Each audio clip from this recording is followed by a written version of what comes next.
जयंतराव सांगलीचे वाघ आहेत हे जिल्हा परिषदा निकालांना सिद्ध झालं. जतमध्ये हिरो ठरलेल्या गोपीशेठसाठी सांगलीचा किल्ला अजून खूप दूर आहे हेही स्पष्ट झालं. पण हे सगळं घडण्याआधी सांगलीत गेल्या 3-4 महिन्यात पुलाखालून बरंच पाणी वाहून गेलंय. तिथे गोपीशेठ झेडपीचा निकाल लागल्यानंतर सत्ता मिळवण्यासाठी मोर्चे बांधणीला लागले. तिथे जयंतरावांनी आधीच नाकाबंदी करून ठेवली होती. त्यामुळेच आपण या व्हिडिओत सांगली जिल्हा परिषदेच्या सत्तेचा थरार मतदानाच्या आदल्या रात्री पहाटे 3 वाजेपर्यंत कसा रंगला, गोपीशेठ सांगलीचे अनभिषिक्त सम्राट होण्याचे स्वप्न पाहत असताना जयंतरावांनी त्यांचा करेक्ट कार्यक्रम कसा केला, सत्तेचा 31 जागो आकडा ईशात असल्याचा दावा करणारे चंद्रकांत दादा अचानक कसं तोंडघशी पडले आणि राष्ट्रवादीच्या 3 मुरलेल्या पैलवानांनी थेट तटकर यांचा आदेश झुंजारून जयंतरावांना कशी साथ दिली, सांगलीच्या राजकारणाचा हा सगळा थरार आज आपण उलगडणार आहोत. त्यामुळे व्हिडिओ शेवटपर्यंत बघा. सर्वात आधी आपण प्रत्यक्ष मतदानाचे आकडे समजून घेऊयात. सांगली जिल्हा परिषदेत एकूण 61 सदस्य आहेत आणि बहुमतासाठी 31 आकड्याची आवश्यकता होती. कागदावर महायुतीकडे बहुमत असल्याचा दावा भाजपकडून केला जात होता, पण प्रत्यक्षात महाविकास आघाडीने तब्बल 34 मतं मिळवली. राष्ट्रवादी शरद पवार गटाच्या संगीता पाटील या अध्यक्षपदी तर काँग्रेसचे ऋषिकेश लाड हे उपाध्यक्षपदी विराजमान झाले. भाजप युवतीचे उमेदवार स्वप्नाली मासाळ आणि हिम्मत जाधव यांना प्रत्येकी केवळ 25 मतं मिळाली. येणार तर भाजपच या दाव्यातली हवा गेली. आता हे 34 विरुद्ध 25 असं हे गणित कसं जुळलं ते जरा बघूयात. महाविकास आघाडीच्या 34 मतांमध्ये राष्ट्रवादी शरद पवार गटाचे 18, काँग्रेसचे 11, उद्धव सेनेचा 1 असे 30 सदस्य स्वतःचे होते. त्यांना राष्ट्रवादी अजित पवार गटाची 4 मतं मिळाली. यामुळेच त्यांचा आकडा 34 वर पोहोचला.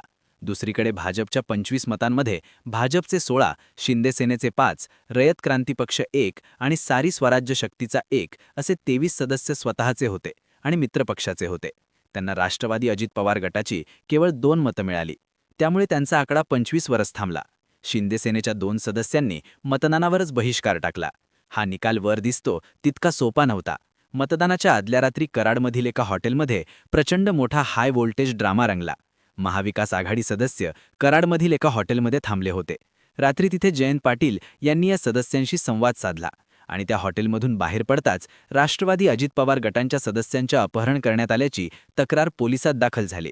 लगेचच पहाटे 3 वाजता महिला पोलीस उपाधीक्षकांनी सहकाऱ्यांसमवेत थेट हॉटेलवर धाड टाकले.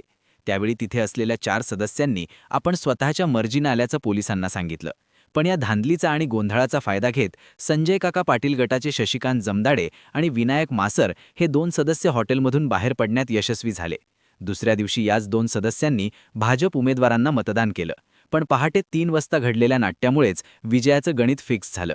या निवडणुकीत भाजपचा पराभव होण्याचा सर्वात मोठं कारण म्हणजे गोपीचंद पडळकरांचा आक्रमक स्वभाव. भाजपचा अध्यक्ष झाला असता तर पडळकर सांगलीच्या राजकारणाचे किंगमेकर झाले असते. पण हे राष्ट्रवादीच्या स्थानिक नेत्यांना आणि भाजपच्या मित्रपक्षांनाही मान्य नव्हतं. उपमुख्यमंत्री सुनीतराव पवार आणि प्रदेशाध्यक्ष सुनील तटकरे यांनी भाजपला पाठिंबा देण्याचा आदेश दिला होता. पण अजितराव घोरपडे, शिवाजीराव नाईक आणि विलासराव जगताप या 3 मुरलेल्या माजी आमदारांनी पक्षश्रेष्ठींचा आदेश डस्टबिनमध्ये टाकला आणि जयंतरावांवर विश्वास दाखवत नवं समीकरण मांडलं. या बंडामुळेच अजित पवार गटाची 4 मतं महाविकास आघाडीला मिळाली. केवळ राष्ट्रवादीच नाही तर शिंदे सेनेनेही अत्यंत हुशारीने भाजपची कोंडी केली. आमदार सुहास बाबर यांनी गोपीचंद पडळकर समर्थक अध्यक्ष होणार असेल तर आम्हाला गृहीत धरू नका असा स्पष्ट संदेश आधीच दिला होता. आटपाडीचे नेते तानाजी पाटील यांनी जयंत पाटील यांच्याशी चर्चा सुरू ठेवत महाविकास आघाडीसोबत सत्तेत येण्याची मांडणी सुरू ठेवली. अखेरच्या क्षणी तानाजी पाटील आणि जयदीप भोसले हे 2 सदस्य जाणीवपूर्वक मतदानाला गैरहजर राहिले. शिवसेनेने अत्यंत हुशारीने खेळलेल्या या खेळामुळं भाजपचं संख्याबळ आणखी घटलं. निव्वळ भाजपचं संख्याबळच घटलं नाही तर बहुमताचा आकडाही कमी झाला. सांगली जिल्हा परिषद महाविकास आघाडीला मिळालेला विजय हा काही एका रात्रीत घडलेला चमत्कार नव्हता. या राजकीय समीकरणाला 3-4 महिन्यापूर्वी नगरपरिषद आणि नगरपंचायत निवडणुकीपासूनच खतपाणी घातलं जात होतं. अनेकांना गोपीशेठला रोखण्याचा प्रयोग वाटू शकतो, पण भाजपला उघडून इतरांची एकी करायची हे या मागचं मुख्य सूत्र होतं. यासाठी जयंतरावांनी कधी उघडपणे तर कधी पडद्यामागून अंडरस्टँडिंगने आघाड्या बांधल्या. यातूनच जयंतराव आणि विशाल पाटील यांच्या एकीचा एक नवा पॅटर्नही जन्माला आला. या पॅटर्नमध्ये आमदार सुहास बाबर यांना त्यांची राजकीय स्पेस दिली गेली, तर राष्ट्रवादी अजित पवार गटाच्या उमेदवारांना काँग्रेसने रसद पुरवली. या रणनीतीचा आज नगरपरिषद निवडणुकीत फायदा झाला. हाच पॅटर्न पुढे महापालिकेतही राबवला, पण मुंबईच्या आदेशामुळे राष्ट्रवादीचे स्थानिक नेतेमंडळी भाजपसोबत गेल्यानं सत्तेचं सूत्र फिसकटलं.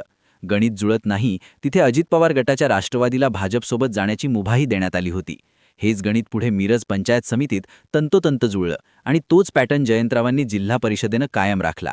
निवडणूक जिंकल्यानंतर जयंत पाटील यांनी एक खळबळून टाकणारा गोप्यस्फोट केला.